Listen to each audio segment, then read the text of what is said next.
దేవుని ప్రియమైన బిడ్డలారా, ప్రభువైన యేసుక్రీస్తు వారి నామంలో మీ అందరికీ నా హృదయపూర్వకమైన వందనాలు చెల్లిస్తున్నాను. ఈ సమయాన్ని దయచేసిన దేవాది దేవునికి కూడా ఎన్నో లెక్కలేనన్ని స్తుతులు చెల్లునుగాక. ప్రతిరోజు ఇదే సమయంలో ఇదే ఛానల్లో దేవుని వాక్యాన్ని వీక్షిస్తున్న మీకు నా హృదయపూర్వకమైన వందనాలు చెల్లిస్తున్నాను.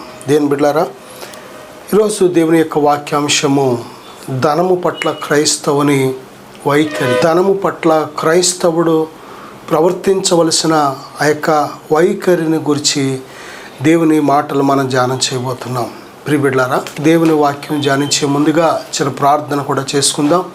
పరిశుద్ధాత్మ దేవుని సహాయాన్ని మనం కోరుకుందాం. పరిశుద్ధుడా, ఘనమైన తండ్రి, మహోన్నతుడా, మహాగరుడా, మాట్లాడే దైవమా, మాతో మాట్లాడండి ప్రభువా.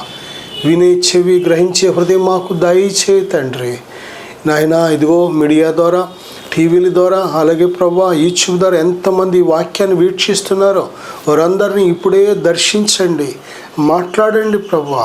ఇదిగో కావలసిన ఆత్మీయ జ్ఞానముతో నింపమని, బలపరచమని యేసుక్రీస్తు వారి నామంలో అడుగుచున్నాను తండ్రి, ఆమేన్. దేవుని యొక్క పరిశుద్ధ వాక్య గ్రంథంలోకి మనం వెళ్ళినట్లయితే, కీర్తనల గ్రంథం, నీతిమంతునికి కలిగినది కొంచెమైనను బహుమంది భక్తిహీనులకున్న ధన సమృద్ధి కంటే శ్రేష్టము. నీతిమంతులకు కలిగినది కొంచెమైనను బహుమంది భక్తిహీనులకు కలిగిన సమృద్ధి కంటే శ్రేష్టం అని బైబిల్ చెప్తుంది. దేని బిడ్డలారా, ఈ భూమి మీద దేవుడు మనలను ఆశీర్వాదకరంగా ఉండాలని దేవుడు కోరుతున్నాడు. గొప్పవారిగా ఉండాలని కోరుతున్నాడు. సమృద్ధి కలిగిన వారిగా ఉండాలని దేవుడు కోరుతున్నాడు.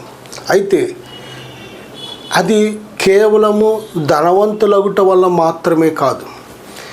ధనం అనేది జీవితంలో ఒక పార్ట్ అంతవరకే, కానీ ధనమే జీవితం కాదు. ప్రియబిడ్డలారా, మనము ఆత్మీయ జీవితంలో వర్ధిల్లాలి, విశ్వాసంలో వర్ధిల్లాలి, భక్తిలో వర్ధిల్లాలి, ప్రార్థన జీవితంలో వర్ధిల్లాలి, దేవుని వాక్యంలో వర్ధిల్లాలి, దేవుని జ్ఞానంలో వర్ధిల్లాలి, దేవునితో సహవాసం చేయుటలో వర్ధిల్లాలి. ప్రియబిడ్డలారా, ఈ లోకంలో కేవలము సిరి సంపదలలో మాత్రమే మనం వర్ధిల్లి ఆత్మీయ విషయాలకు వచ్చేటప్పటికి శూన్యంగా ఉన్నామంటే ఈ లోక సంబంధమైన ఆశీర్వాదాలు, అది సంపద కావచ్చు, ఆస్తి కావచ్చు, ధనము కావచ్చు, లేక ఏదైనా సరే వస్తు వాహనాలు కావచ్చు, ఏవైనా సరే అవన్నీ కూడా టెంపరరీ. ప్రియబిడ్డలారా, నీవు దేవుని కాపుదలలో, దేవుని భద్రతలో కానీ లేకపోతే సాతాను వాటన్నిటినీ చాలా చిటికలో వాటిని కొలగొట్టేస్తాడు. చిటికలో వాటన్నిటినీ ధ్వంసం చేసేస్తాడు. యోబు చుట్టూ కంచె దేవుడు వేశాడు కనుకనే యోబును ఏమాత్రము టచ్ చేయలేకపోయాడు, ముట్టలేకపోయాడు. యోబు కలిగినది ఏది కూడా సాతాను పాడు చేయలేకపోయాడు. దేని బిడ్డలారా, కేవలము దేవుడు పర్మిషన్ ఇవ్వడం వల్ల మాత్రమే, దేవుడు పర్మిషన్ ఇచ్చడం ద్వారా మాత్రమే వాడు ముట్టగలిగాడు. ప్రియబిడ్డలారా, దేవుడు ఆయన పిల్లలను ముట్టడానికి ఎందుకు అనుమతిస్తాడు అంటే కేవలము నీవు యథార్థవంతుడు అని, నీతిమంతుడు అని, న్యాయవంతుడు అని, చెడుతనాన్ని నిజముగా విసర్జించిన వాడవని, నీవు దేవుని పట్ల నిలుపుచున్న భయభక్తులు అవి నిజమైనవని నిరూపించడానికి. ఎప్పుడు కూడా దేని బిడ్డలారా, మనం ఏ వస్తువు కొన్నా అది మంచిదా కాదా టెస్ట్ చేసుకుంటూ ఉంటాం. ఏ వస్తువు కొన్నా, ఎందుకంటే ఒరిజినల్ స్థానంలో డూప్లికేట్లు కూడా ఉంటూ ఉంటాయి. అవి వస్త్రాలు కావచ్చు, వస్తువులు కావచ్చు, పనిముట్లు కావచ్చు. దేని బిడ్డలారా, ఆఖరికి తినే వస్తువులు కూడా డూప్లికేట్ వచ్చేసినాయి. మనకు దైనందిన జీవితంలో బ్రతకడానికి ఉపయోగపడే వస్తువులు, ఉపయోగపడే పదార్థాలు కూడా ఫేక్ వచ్చేసినాయి, డూప్లికేట్ వచ్చేసినాయి. పాలులో ఒరిజినల్ ఉన్నాయి, డూప్లికేట్ ఉన్నాయి. ప్రియబిడ్డలారా, చూడండి, మనం తినే కూరగాయల్లో ఒరిజినల్ ఉన్నాయి, డూప్లికేట్ ఉన్నాయి. రైస్లో ఒరిజినల్ ఉన్నాయి, డూప్లికేట్ ఉన్నాయి. సో మనం వింటున్నాం కదా, ప్లాస్టిక్ బియ్యం వచ్చినాయి, అనేక రకాల బియ్యాలు వచ్చేసినాయి. ఈరోజు గుడ్లు కూడా ఒరిజినల్ గుడ్లు ఉన్నాయి, డూప్లికేట్ గుడ్లు ఉన్నాయి. సబ్బుల్లో ఒరిజినల్ ఉన్నాయి, డూప్లికేట్ ఉన్నాయి. మనం ఏదైనా ఒక షాప్కి ఏదైనా ఒక వస్తువు కొనడానికి వెళితే ఫస్ట్ క్లాస్ ఇమ్మంటారా, సెకండ్ క్లాస్ ఇమ్మంటారా, ఆర్డినరీ ఇచ్చేయమంటారా అని అడుగుతూ ఉంటుంటారు. దేని బిడ్డలారా, ప్రతి పదార్థంలో కూడా first class, second class, third class అని ఎలాగైతే ఉన్నాయో, ఒరిజినల్ డూప్లికేట్ అని ఎలాగైతే ఉన్నాయో, మనం ఏదైనా కారు పనిముట్టిని దేని బిడ్డలారా ఒక షాప్ దగ్గరికి వెళ్తే ఒరిజినల్ జెన్యున్ పార్ట్లు ఇమ్మంటారా, కంపెనీ పార్ట్స్ ఇమ్మంటారా, లేకపోతే ఆర్డినరీ పార్ట్స్ ఇచ్చేయమంటారని అడుగుతూ ఉంటాడు. అందుకే దేని బిడ్డలారా, ఎందుకంటే ఎంతో డబ్బు ఖర్చు పెట్టి మనం ఒక వస్తువుని సంపాదించుకుంటున్నప్పుడు, ఏదైనా కొంటున్నప్పుడు మనకు తెలియకపోతే తెలిసిన వారిని తీసుకెళ్తూ ఉంటాం. బాబు మీరు రండి నాతో, దాని గురించి నాకు తెలియదు, మీరు చెప్పండి, మీరు చెప్పినట్టే నేను కొంటాను అని ఎవరో ఒకరు దాని గురించి తెలిసిన వ్యక్తిని మనం ఎక్స్పర్ట్ని తీసుకెళ్తూ ఉంటాం. నా సహోదరుడా సహోదరి, దేవుడు ఎంత ప్రేమ స్వరూపి అంటే ఆయన మనం నశించుకోవడం ఇష్టం లేదు. కనుకనే ప్రిబిడ మనము ఒరిజినల్గా ఉండాలని దేవుడు కోరుతున్నాడు. మన యొక్క విశ్వాసం ఒరిజినల్గా ఉండాలి. దేవుడు అబ్రహాముని ఎందుకు అంత పరీక్ష పెట్టవలసి వచ్చింది? నీకు ఒక్కగానొక్క కుమారుడిని నాకు ఇయ్యి అని దేవుడు ఎందుకు అడగవలసి వచ్చింది? దేని బిడ్డలారంటే దేవునిని అబ్రహాము ప్రేమిస్తున్నాడో కేవలం బిడ్డనిచ్చినందుకు ప్రేమిస్తున్నాడా, లేకపోతే ఇచ్చినా ఇవ్వకపోయినా ప్రేమిస్తాడా అనేది దేవునికి తెలవాలి.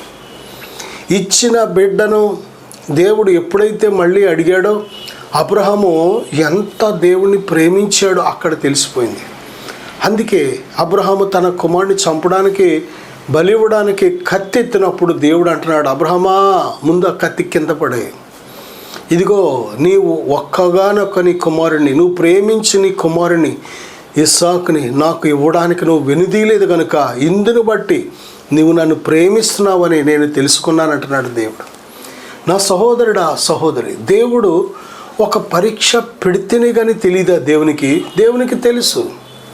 అయితే ఈరోజున మనందరికీ తెలియడం కోసం ప్రభువైన యేసుక్రీస్తు వారు కూడా ఏం బిడ్డారా, ఇదిగో లాజరు సమాధి దగ్గర ఆయన పలికిన మాట ఏంటంటే, తండ్రి నువ్వు ఎల్లప్పుడూ నా మనవి వినుచున్నందుకు నేను స్తుతించుచున్నాను, ఈ చుట్టూ ఉన్న ప్రజలు తెలుసుకున్నట్లు ఈ మాట చెబుతున్నాను అని ప్రభు చెప్తూ ఉంటారు. నిజమే, ప్రభు ప్రార్థన తండ్రి ఎల్లప్పుడూ ఆలకిస్తున్నారు కుమారుని ప్రార్థన. అయితే చుట్టూ ఉన్న ప్రజల కోసం ఎలుగెత్తి బయటికి ఆయన స్తుతిస్తున్నారు. నిజమే దేని బిడ్డలారా, ఈరోజు మనం నేర్చుకోవాల్సిన సత్యం ఏమిటంటే, మన అస్సల రంగు, మన అస్సల విశ్వాసపు రంగు, అసలు ప్రార్థనా జీవితం రంగు, అసలు భక్తి జీవితం రంగు, అస్సల రంగు ఒరిజినల్ బయటపడేది ఎప్పుడంటే పరీక్ష వచ్చినప్పుడు, పరిశోధన వచ్చినప్పుడు, శోధన వచ్చినప్పుడు, శ్రమ వచ్చినప్పుడు.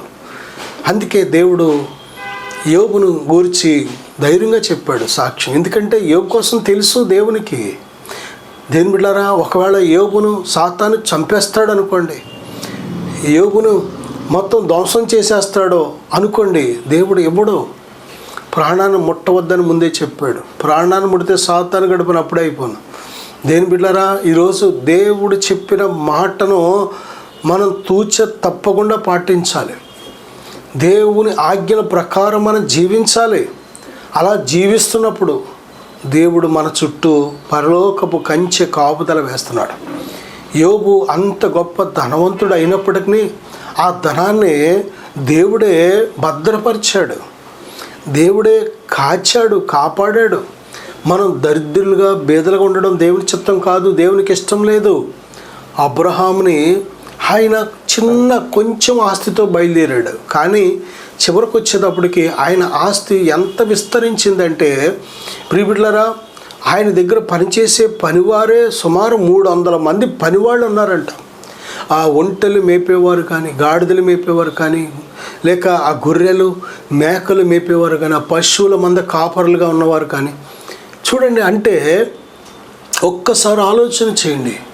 దేవుడు ఒక వ్యక్తిని ఏ విధంగా ఉండాలని కోరుతున్నాడు? మనం గొప్పవారిగా ఉండాలని కోరుతున్నాడు, ధనవంతులుగా ఉండాలని కోరుతున్నాడు, దేని బిడ్డలారా ఆశీర్వాదకరంగా ఉండాలని కోరుతున్నాడు, తలగా ఉండాలని కోరుతున్నాడు. మరి ఎందుకు ఈ ధనం కోసం చెప్పుకోవాల్సి వస్తుందంటే, దేని బిడ్డారా, నీవు దేవునిలో కూడా నువ్వు ధనవంతుడిగా ఉండాలి.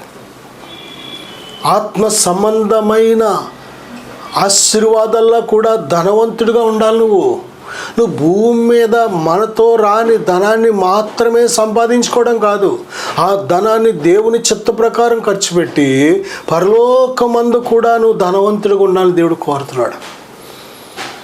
దేని బిడ్డలారా, ఒక ధనవంతుడు ప్రభువైన యేసుక్రీస్తు వారి యొద్దకు వచ్చినప్పుడు ప్రభు చెప్పిన మాట ఏంటో తెలుసా? ఇదిగో ఇంకా నీకు ఒకటి కొదువుగా ఉన్నది, నువ్వు వెళ్ళి నీకు కలిగిన వాటిని అమ్మి బేదలకిచ్చి నువ్వు వచ్చి నన్ను వెంబడించు అన్నారు ప్రభు. దేని ప్రియబిడ్డ, ఎంత గొప్ప ధన్యత! దేవునిని వెంబడించడం సామాన్యమైన విషయం కాదు. దేవునితో నడవడం సామాన్యమైన విషయం కాదు. ఈరోజు భూమి మీద ప్రపంచమంతా కూడా హానోకు కోసం ఎందుకు ధ్యానిస్తుంది? హానోకు దేవునితో మరణాన్ని చూడకుండా దేవునితో పరలోకానికి వెళ్ళిపోయాడు. కారణం ఏంటంటే దేవునితో నడిచాడు. దేవునితో నువ్వు నడిస్తే ఆ జీవితం వ్యర్థంగా పోదు. మరణాన్ని తప్పించుకొని నిత్య జీవాన్ని స్వతంత్రించుకుంటావు. దేవునితో సహవాసం చేస్తే ఈ లోక సంబంధమైన మాలిన్యం నీకు అంటుకోదు. దేవునితో సహవాసం చేస్తే ఏ పాపము కూడా నిన్ను బంధించలేదు. దేవునితో సహవాసం చేస్తే, దేవునితో నడిచే ఆత్మీయ జీవితం నీకుంటే ఏ శోధన కూడా నిన్ను టచ్ చేయలేదు. ఎందులో కూడా నువ్వు ఓడిపోవు. సాతాను నీ జోలికి రాలేడు. దేని ప్రియబిడ్డలారా, ఎందుకంటే ఈ లోకంలో ఉన్నవాని కంటే మనలో ఉన్నవాడు గొప్పవాడు. ధనము పట్ల దేవుని పిల్లలు ఏ విధముగా ఇటువంటి ఆలోచన కలిగి ఉండాలి చూసినట్లయితే, దేని బిడ్డలారా, నీతిమంతునికి కలిగినది కొంచెమైనను బహుమంది భక్తిహీనులకున్న ధన సమృద్ధి కంటే శ్రేష్టం. ఎంత గొప్ప ధన్యత! దేని బిడ్డ, భక్తిహీనులుగా ఉండి ఎంత విస్తారమైన ధనాన్ని సంపాదించిన వారికి నెమ్మది ఉండదు.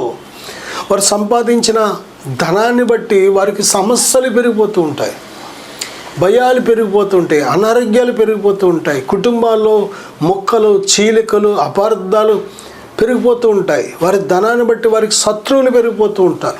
వారి ధనాన్ని బట్టి వారికి సమస్యలు పెరిగిపోతూ ఉంటాయి. దేవుడు మనం ఈ భూమి మీద బ్రతికిన కొద్ది కాలమైన నెమ్మది కలిగి ఉండాలని దేవుడు ఆశపడుతున్నాడు. తేలికగా ఉండాలని ఆశపడుతున్నాడు దేవుడు. చాలామంది ధనం ఓ ప్రక్కన ఉంటుంది, అప్పులు ఓ ప్రక్కన ఉంటాయి. ఈ ధనాన్ని అమ్మేస్తే అప్పులు తీరిపోతాయి. ధనాన్ని అప్పులకి కరెక్ట్గా సరిపోతాయి. ధనాన్ని ధనంగానే ఉంచుకోవాలి, డబ్బును డబ్బుగానే, ఆస్తిని ఆస్తిగానే దాచుకోవాలి. అప్పులకి మాత్రం దేవుడు సహాయం చేయాలి. చాలాసార్లు ఈ అప్పుల కోసం కృంగిపోతూ ఉంటారు. ఈ అప్పుల కోసం చాలా దిగులు పడుతూ ఉంటారు. దేని బిడ్డలారా, చూడండి, కొన్నిసార్లు మన చేతుల్లోనే అవకాశం ఉంటూ ఉంటుంది. ఏంటది? మనం అప్పులు తీర్చుకునే ఆ యొక్క ఆస్తి కూడా మన దగ్గర ఉంటూ ఉంటుంది. కానీ మనం అలాగే ఇష్టపడం, అది ఉండాలి, ఈ తీరిపోవాలి. దేని బిడ్డలారా, చాలామంది అంటూ ఉంటారు, అప్పులు తీర్చడానికి ఆస్తులు అమ్ముకొని అప్పులు తీరిస్తే దేవుడు చేసేది ఏముందండి?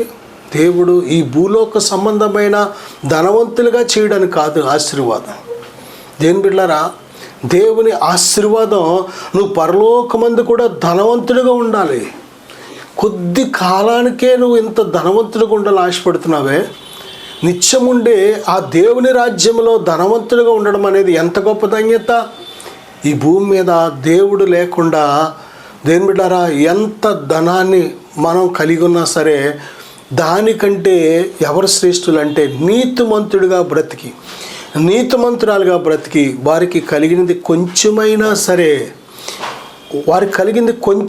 సరే భక్తిహీనులకున్న విస్తారమైన ధనము కంటే గొప్పదని దేవుడు చెప్తున్నాడు. దేని బిడ్డలారా, కీర్తన 49, 16, 17 వచనాల్లో చూస్తే, ఒకడు ధన సంపన్నుడైనప్పుడు వాని ఇంటి ఘనత విస్తరించినప్పుడు భయపడకుము.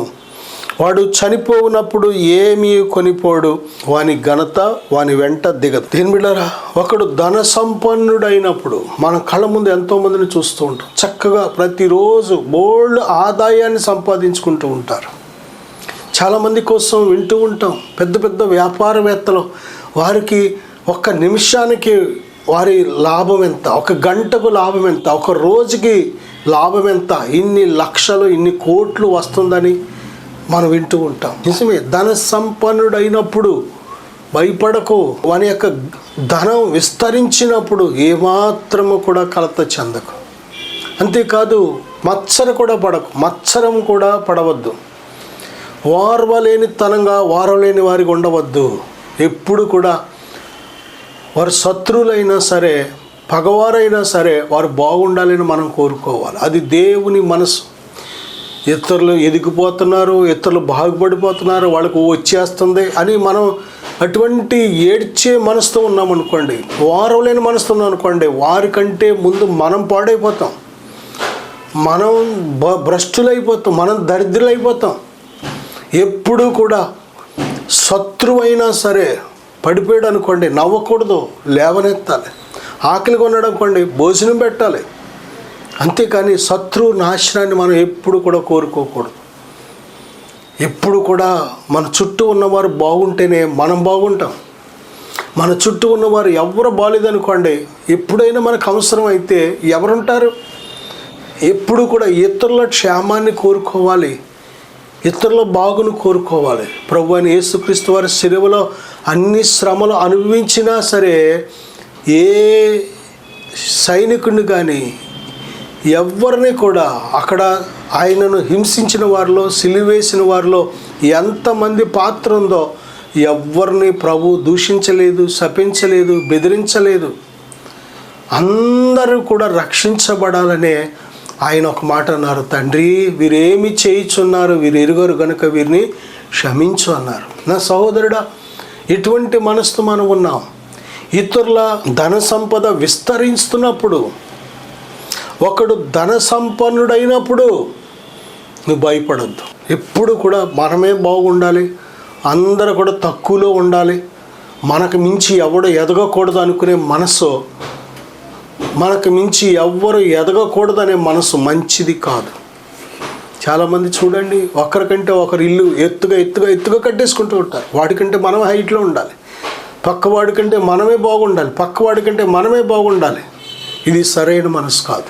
దేని బిళ్ళారా, ఎప్పుడు కూడా ఒకడు ధన సంపన్నుడు అయినంత మాత్రాన మనం తెలుసుకోవాల్సిన సత్యం ఏంటంటే, ఒక దినాన మనము చనిపోతాం, వాడు చనిపోతాడు, కానీ ఎవ్వరం పట్టుకెళ్ళాం, మనము పట్టుకెళ్ళాం, వారు పట్టుకెళ్ళరు. ఈ లోకములోనికి వచ్చినప్పుడు బైబిల్ చెప్తుంది, తిమోతి మొదటి పత్రిక 6వ అధ్యాయం 7వ వచనంలో, మనం ఈ లోకములోనికి ఏమీ తేలేదు, దీనిలో నుండి ఏమీ తీసుకొని పోలేము. ఏమీ పట్టుకెళ్ళలేము. ఈ లోకంలోనికి ఏమీ తీసుకొని రాలేదు. ఈ లోకాన్ని విడిచిపెట్టినప్పుడు ఏమీ పట్టుకుపో, అన్నీ ఇక్కడే ఉంటాయి. ఒక దినాన ఈ భూలోకమే ఉండదు. ఈ భూలోకాన్ని దేవుడు లయం చేయబోతున్నాడు. నూతన సృష్టిని దేవుడు మన కోసం సృష్టించబోతున్నాడు ఆయన. దేని బిడ్డలారా, ఈ భూమి, ఆకాశం, సూర్యుడు, చంద్రుడు ఈ స్థిరం కాదు. ఈ పంచభూతాలను దేవుడు లయం చేయబోతున్నట్టు దేవుడే చెబుతున్నాడు. ఇది స్థిరము కాదు, ఈ లోకం మనకు స్థిరము కాదు, ఈ లోకం యోగ్యమైనది కాదు. ఈ లోకంలో యాత్రికులు, పరదేశులు. నా సహోదరుడా, సహోదరి, మర్చిపోవద్దు. హృదయంలో ఈ మాటలు ముద్రించబడాలి. ఎంత సంపాదించినా ఒక దినాన మనం కూడగట్టినంత ఇక్కడే విడిచిపెట్టేయాలి. వట్టి చేతులతో వచ్చాం, వట్టి చేతులతోనే వెళ్ళాలి. కీర్తన 49:6లో ఒక మాట ఉంది, తమ ఆస్తియే ప్రాపకమని నమ్మి తన ధన విస్తారతను బట్టి పొగడుకొని వారికి నేనేలా భయపడవలెను. దేవుని కంటే ఎక్కువగా ధనమే స్థిరమని, ధనమే దేవుడు అనుకొని నమ్మే వారికి మనం భయపడవలసిన పని లేదు. కీర్తన 62:10లో, ధనము హెచ్చినను దానిని లక్ష్య పెట్టకుడి. దేవుడు ఒకవేళ ఆయన కృప చేత నిన్ను ఆశీర్వదించినట్లయితే, నువ్వు చేసే వ్యాపారము, నువ్వు చేసే ఉద్యోగము, నువ్వు చేసే వ్యవసాయము, నువ్వు చేసే నీ చేతి పన్ను దేవుడు ఆశీర్వదించి దేవుడు నిన్ను దీవిస్తే, దేవునిని పక్కన పెట్టద్దు సుమా, దేవునిని నిర్లక్ష్యం చేయొద్దు సుమా.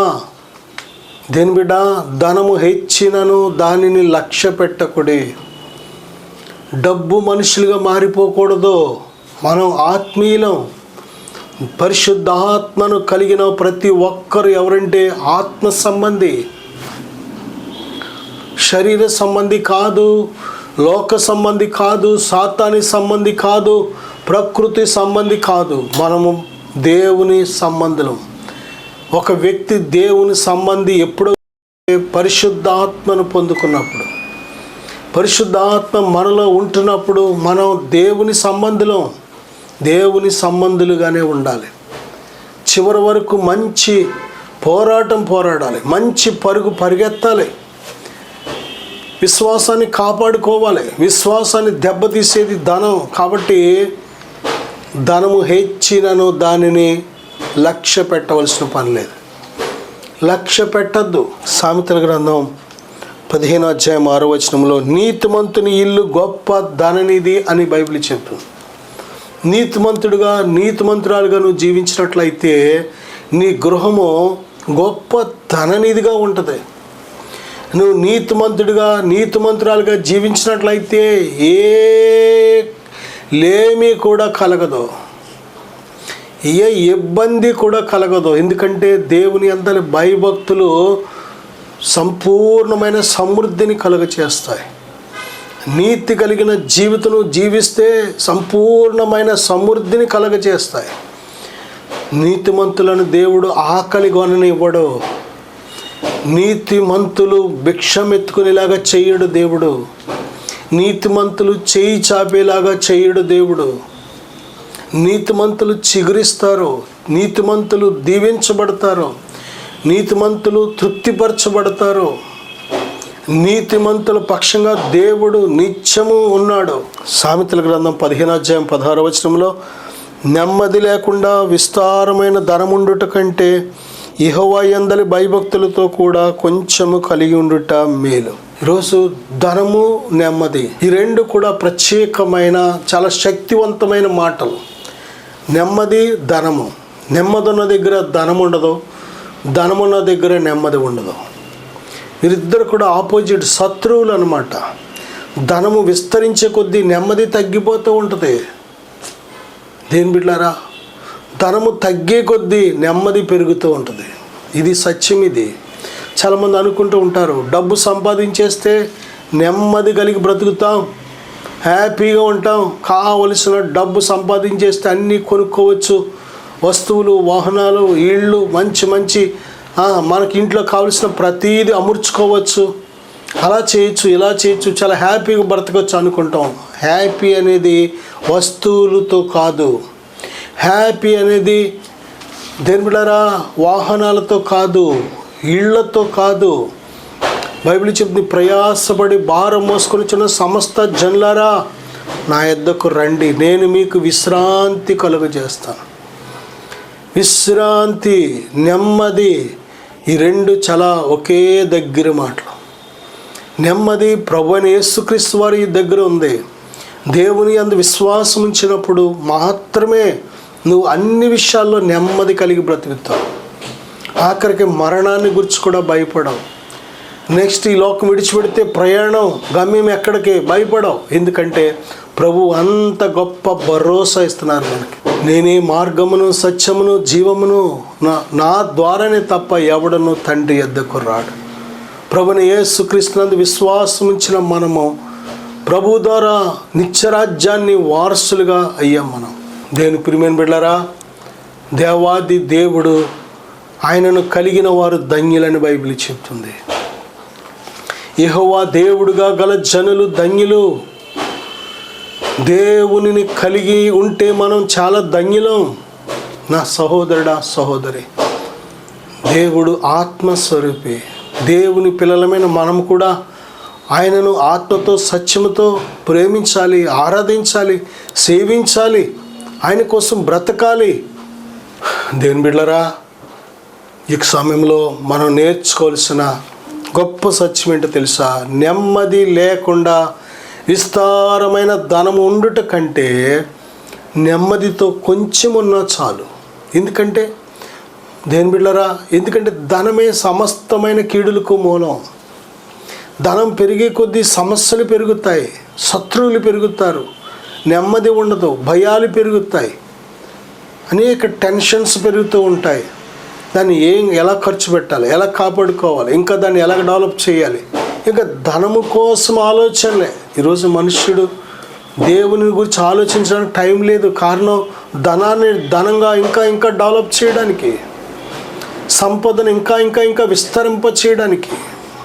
మా నాన్న ఇంత సంపాదించాడు, నేను ఇంకా ఇంత సంపాదించాలి. ఈ రెండు కలిపి ఆ కొడుక్కి ఇస్తే వాడు మా తాత ఎంత సంపాదించాడు, మా నాన్న ఎంత సంపాదించాడు, నేను ఎంత సంపాదించాలి. ఆడి కొడుకు ఇచ్చినప్పుడు వాడు ఇంకా ఆలోచన చేస్తూ ఉంటాడు. ఒకవేళ ఇందులో ఎవరైనా సరిగ్గా లేకపోతే, వాళ్ళ యొక్క క్యారెక్టర్ కానీ, వారి యొక్క ప్రవర్తన, వారి నడకలు సరిగ్గా లేకపోతే, తాత ఇచ్చింది, తండ్రి ఇచ్చింది, ఆడు సంపాదించింది మొత్తం తగలెట్టేస్తాడు. ఈరోజు కళ్ళ ముందే ఆస్తులు పాడు చేస్తున్న బిడ్డలు ఎంతోమంది, తల్లిదండ్రులు చంపుతున్న వాళ్ళ ఆస్తుల కోసం ఎంతోమంది, అన్నదమ్ములు కొట్టుకు చస్తున్నారు ఆస్తుల కోసం. కోర్టులకు వెళ్ళి ఒకరి మీద ఒకరు కేసులు పెట్టుకొని మాటలు మానేసి, వారి మధ్య అన్నదమ్ములనే ప్రేమ లేదు, తోటికోటలనే ప్రేమ లేదు, అత్త కోటలనే ప్రేమ లేదు, తల్లి తండ్రి అనే ప్రేమ లేదు, పిల్లలే కదా ప్రేమ లేదు. దేవుని బిడ్డలారా, అనేకుల ప్రేమ చల్లారిపోవడానికి కారణం ఏంటంటే ధనం, అక్రమమైన జీవితం. ధనం ముఖ్యం కాదు. మనం చనిపోయినప్పుడు ఏమీ పట్టుకెళ్ళం. ఈ లోకమంతా సంపాదించిన ప్రాణం పోతే ఏ ప్రయోజనం లేదు. ఒకసారి ఆలోచన చేయండి.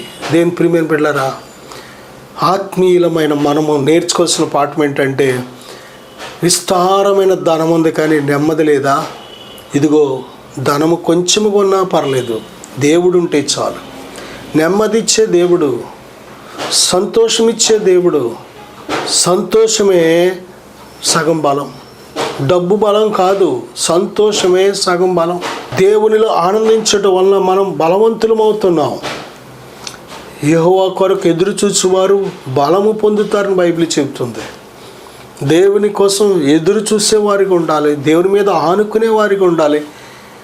దేవుని బిడ్డలారా, అందుకే నీతిమంతుడు విశ్వాసమూలముగా జీవించును.